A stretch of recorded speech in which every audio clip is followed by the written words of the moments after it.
So that's kind of the reason why I like to leave these until as late as possible. You know, that's one surface knit and one fillet, you know, added over a second to our model. It was, you know, a second and a half almost. And when we start talking about blending the edges of these wings, we're going to have to do some blending on the end of the wing. We're going to have 3 tail fins back here, some of the features on top. All that stuff is really going to add up. And especially when you want to start making edits and changes to things, if you have these high rebuild time features buried in your tree everywhere, you're really going to drag down the system trying to rebuild everything. So if you can keep all of that stuff at the end, and say you're not happy with the shape of one of these surfaces, you can just roll back before all that stuff and you don't have to rebuild it all every time. Now, and I guess in 2012 we're going to start talking about freeze feature. I think that should be out in that edition, and that'll help especially with some of those higher rebuild times. Like if you talk about let's say like fill pattern has a create seed cut option in here. So with fill pattern, you don't actually have to have a sketch and you don't have to cut. You can actually do it all in here based on basically your sketch geometry. Now this, if you talk about, you know, putting thousands and thousands of holes, especially if you start talking about these, you know, these polygons and things like that, the rebuild times are going to start to get pretty high. I mean, you're probably talking on certain systems, you know, you might have 10, 15, 20 second rebuild time on one feature. And if you, for instance, if you were talking about like a mesh grill on something you were drawing, if you have one mesh grill, chances are you're probably going to have 4 or 5, you know, 6. Think about like a computer case. You're going to have vents all over the place. If you throw those things in the middle of your model, every time you make a change to something, you're going to have to rebuild everything. So it's just something that might reduce your stress levels a little when you start talking about these complicated models that you get into. All right, so that's enough of that, you know, tangent talking about that stuff. Let's look at some more of these as blueprints and figure out where we want to go from here. Alright, so if we look at this model from the side, we notice we have this tail fin here. When you actually look at this thing from the front, you'll notice that you have 2 here on the side, and from looking at pictures of these things, there's a small one that comes down probably about to right here on the front.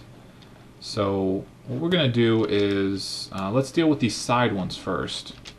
And what I want to do, I'm going to go from the front plane. And these things don't look like they really have any curvature to them, so I am just going to draw them straight. I'm going to snap. I'm going to try not to actually snap to a vertex of anything, and I'm going to draw a straight line out here to the end. What I want to do is I'm going to try to get the midline of this thing, similar to what we did for the wing. I'm not going to dimension this line. I'm really not concerned with a lot of this stuff changing. I recommend that you do dimension these things, but in the interest of time, I'm just gonna skip some of that detail. But know that the only reason I skipped it is because I'm just trying to speed some of this stuff along. I want to give you guys more details on what's going on in the modeling process, rather than saying, you know, dimension this sketch, dimension this line. But for these splines that are defining some of this, you know, complex geometry, I wouldn't take any shortcuts there, because you want to make sure that your splines match whatever kind of curvature, you know, tangency or equal curvature relation you're going to apply to these surrounding surfaces. If you don't, you're going to get errors. I mean, if your spline is coming out here somewhere and you try to add equal curvature relation to this, the software is not going to like it. All right, so what we want to do on this right plane, I'm going to go ahead and I'm going to cheat a little bit here. So on this front plane, we had this line here. I'm going to go ahead, I'm just going to project it into my sketch and make it a construction line instantly. And then from its endpoint, I'm just going to take another construction line, draw a horizontal line. The only reason I'm doing that is for visualization. We've got all these other construction lines in here, so having this extra line here, really it's just helping me place where these features are going to be. Alright, it just gave me an error. It was trying to add an automatic relation. So what I'm going to do is I'm going to bring these up, and I'm going to draw a horizontal line here and a vertical line here. So I want this point, and this point to all be horizontal. And the reason I want that is because I want to make sure that these relations stick across the board. We're going to do a projected curve, and I want to make sure that everything's lined up. I know because I added this horizontal relation that this is fine. And one other thing I want to show you is that the end of our surface is right here. This wing is dangerously close. When we start blending things in, that distance there might cause a problem. So just in the interest of the model, I'm going to shorten this thing up a little bit. It doesn't really, it's not going to make a difference for us in the long run.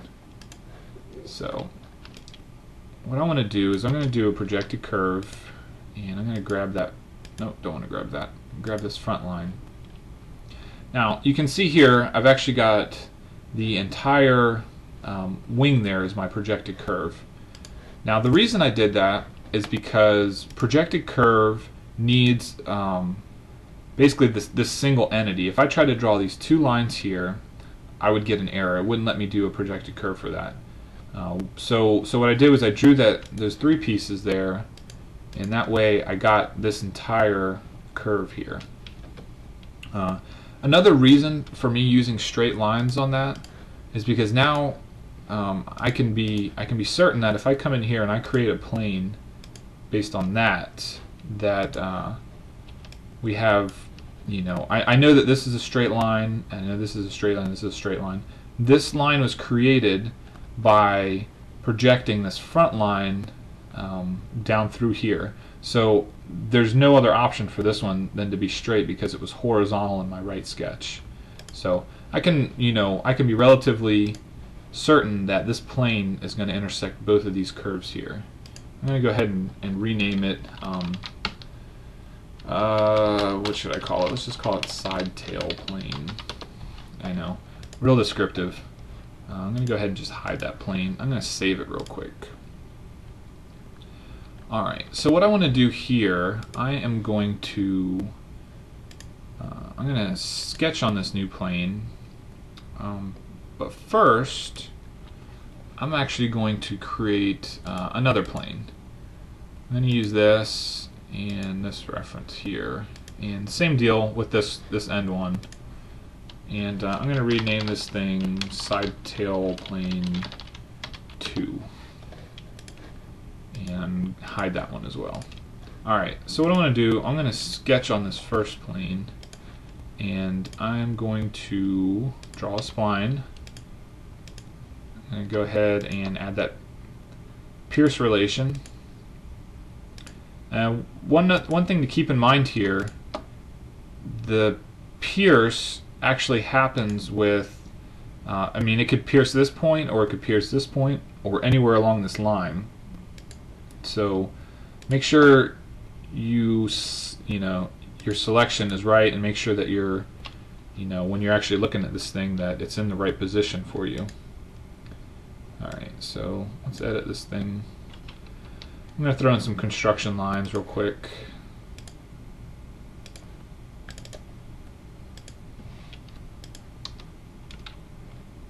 So also you'll note that I started to edit by grabbing this handle, and this one is still grayed out, and I mentioned that earlier, but it's something to keep in mind that these won't become active. You won't be able to apply dimensions to them until you actually, you know, go in and grab them and move them around.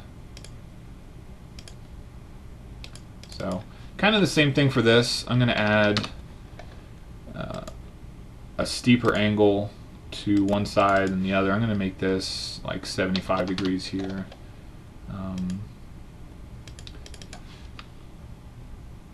Let's just say 300 and see how that looks.